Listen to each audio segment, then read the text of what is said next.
Welcome back and thank you for staying with us. A former minister is calling for the rift between the local media and the government of St. Lucia to be over, starting with an apology from the Prime Minister to a journalist which he snubbed. Dr. James Fletcher says a better example needs to be set for the youth looking on. Time and time again, the local media has been subjected to abrasive treatment from government officials over the past few years, leading to a glaringly obvious breakdown in the relationship between the two entities. The most recent incident occurred when journalist Janica Simon was snubbed by Prime Minister Alan Chasney. Hot 7 News sat with former Science and Technology Minister Dr. James Fletcher and asked him to share his thoughts on the situation. Dr. Fletcher said he finds the growing rift unfortunate and that it should have never reached this point. He said public officers from the Prime Minister down to a government clerk must always be respectful. The former minister said a public apology is owed. The Prime Minister should never find himself in a position where he's been asked a question by a reporter and he says, next question. And he flippantly disregards that person and he pretends as if that person does not exist. That is disrespectful, that is boorish behavior, and I expect better of a Prime Minister. And if the Prime Minister did it and maybe he was having a bad day, and sometimes we have bad days, sometimes, things happen and we reacted in a way we shouldn't have, then you have to set the example because there are people watching you. There are people who want to be the next Prime Minister of St. Lucia. There are people who want to be the next Alan Chasney. So you have to be man enough to come and say, I'm sorry. Janica Simon, I should not have reacted that way to you. I'm very sorry. I apologize. I should have answered your question. What was the question that you asked of me? Let me answer it. Now, do you know, Janica, I've answered that question already. But I will still answer you because it is my responsibility to answer that question. And that holds whether you are Alan Chasney, Philip J. Pierre, Ernest Hilaire, or Ezekiel Joseph. Doesn't matter who you are. Or you could be Cointhia Thomas, the Permanent Secretary in the Ministry of Finance, or Ben Emanuel, the Cabinet Secretary. You have a responsibility to treat the media in a respectful manner, and the media also has a responsibility to be very respectful and courteous towards the holders of these offices. The former minister said the media practitioners are simply carrying out their responsibilities when questioning officials. He said both parties have obligations that need to be met. The role of the media is to extract information from the government. The role of the media is to be inquisitive, is to not always trust what the government is putting out, because the government will not always be forthcoming with information. The government will put out information that it believes is in its best interest to put out. But there are certain things that the government will not put out, and that's not peculiar to this administration. All administrations do that. If there are certain things that I do not want you to know, I will not put out a press release saying, boy, we gave out 10 less scholarships this year than we gave out last year. I will tell you that we gave out 6 more scholarships for medicine than we gave out last year, but I will not tell you that in general we gave out 10 less scholarships. So the role of the media is to get information out of government. Now sometimes that will create confrontation, sometimes that will create friction. The government has always to maintain a respectful, cordial relationship with the media. Even when somebody from the media is being difficult, is being stubborn, is trying to get information from you that you figure you've already answered, you are a public servant. You are being paid to do that job. This is not your company. This is not Jimmy Fletcher and Co. This is the government of St. Lucia, and every St. Lucian has a right to information. Fletcher said, on the other hand, respect is a two-way street, and whilst government officials need to grow a thicker skin, media practitioners need to practice a level of respect as well. By the same token, media practitioners also have to be respectful of the government and the people with whom they interact. It doesn't matter who it is. It doesn't matter whether you like what they're doing. It doesn't matter whether you like their approach. It doesn't matter whether they've done certain things in their past or presently that you find reprehensible and offensive. At the end of the day, you have to respect the office of the person with whom you're interacting. Dr. Fletcher said the breakdown in courtesy is bad for the message being sent out, especially to the youth of the nation who have a front row seat of officials practicing such disrespect. He said the officials at the center of the rift have a responsibility to mend the relationship with the media, since the media has a very important role to play in the development of the country. The Micoud and the Vieux-Fort police have been very active and progressive in their investigations of the various robberies that have been perpetrated in the said communities of late. This is according to Acting Commissioner of Police with responsibility for crime and intelligence, Wayne Shalry. The ACP sat with the media on Monday morning to address the matter, which is rapidly becoming a growing concern for citizens who are being preyed upon by dangerous bandits. Particularly, the most recent cases of robberies resulted in the killings of 2 males in different incidents. Shalry said the police have plans in place.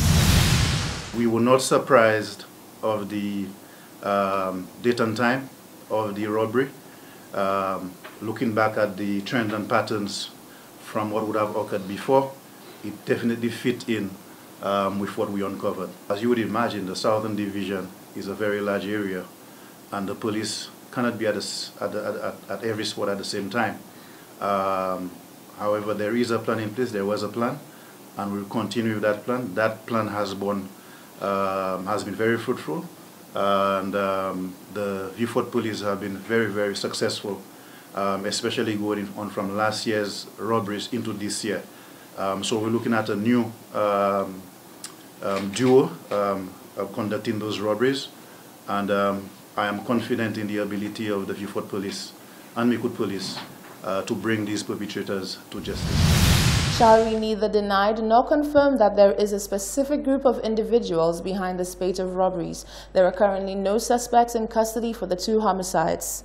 The Department of the Public Service, by extension the government of St. Lucia, aims at curbing internal complications which are negatively affecting their human resources.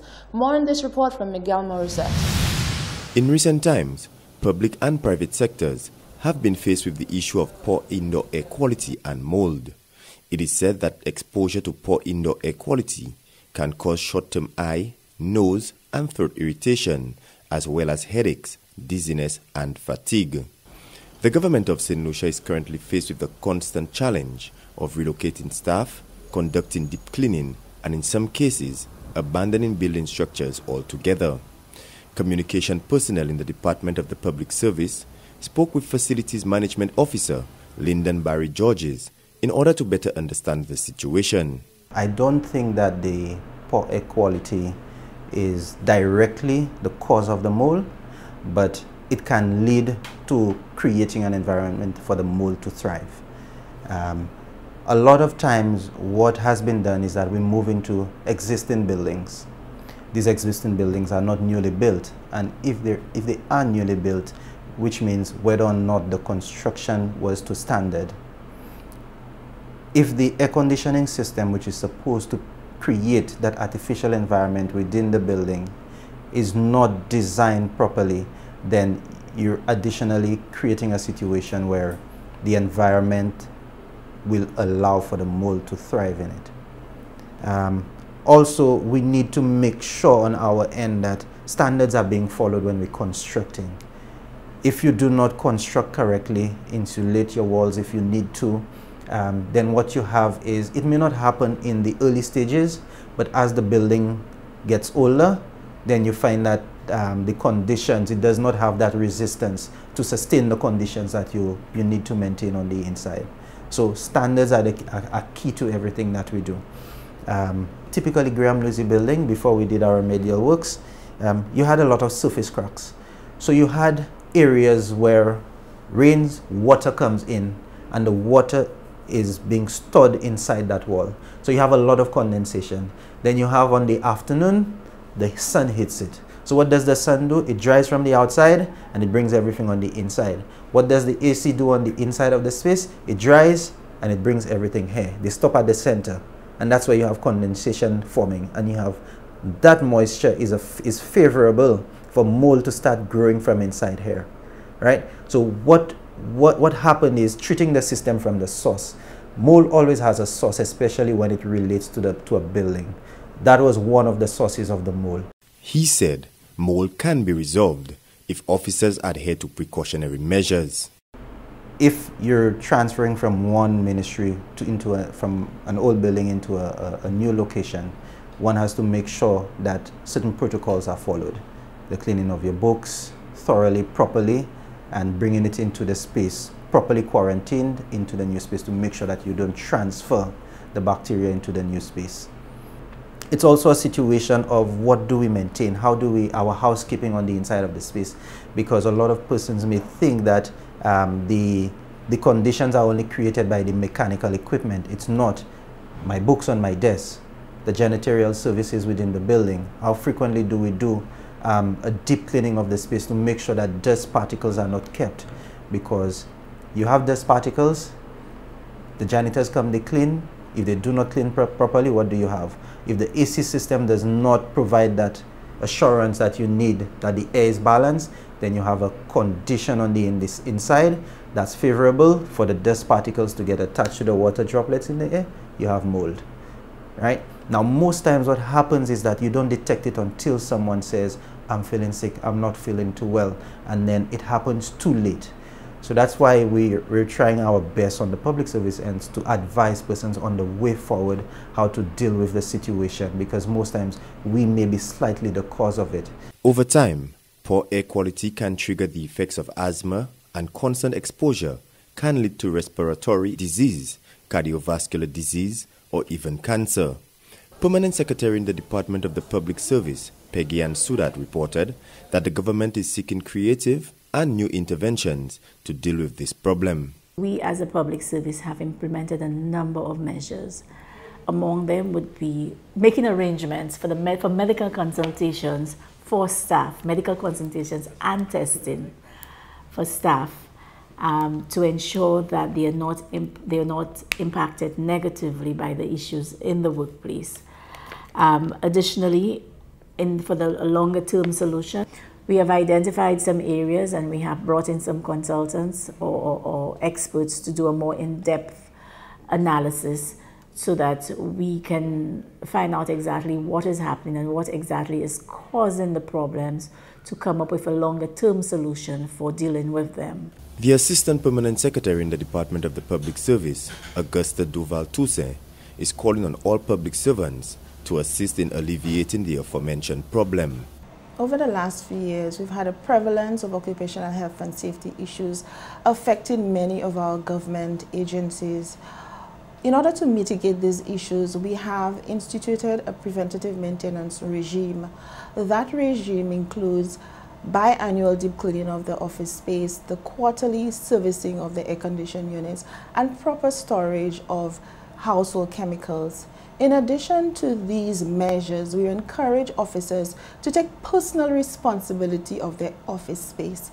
We encourage officers who have offices to occasionally open your windows so that fresh air can come in to better ventilate the office space.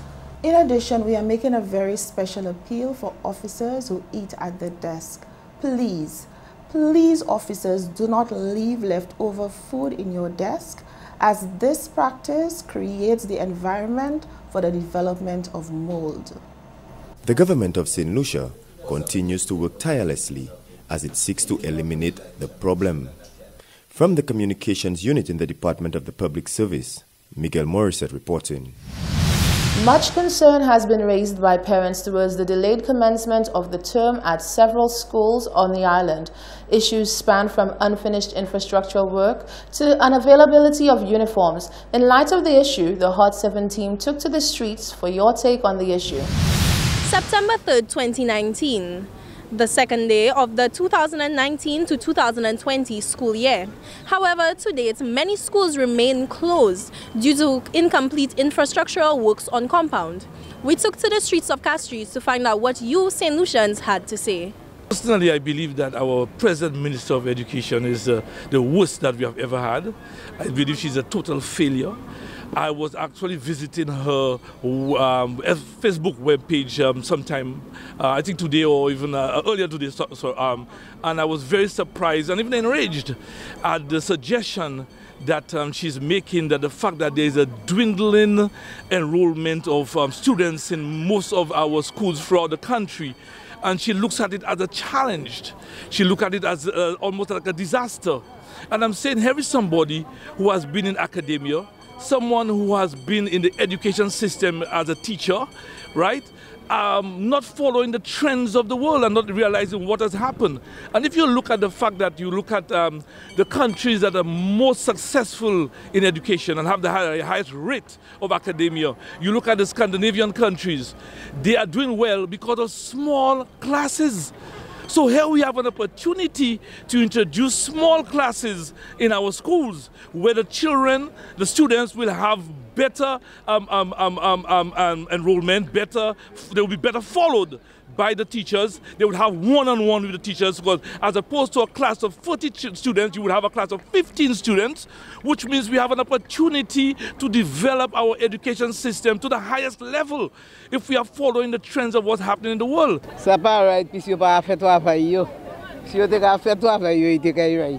Why certain schools are not open on time is probably because of the plans that the Ministry of Education has, because of the curriculum that they have and the repairing of the schools.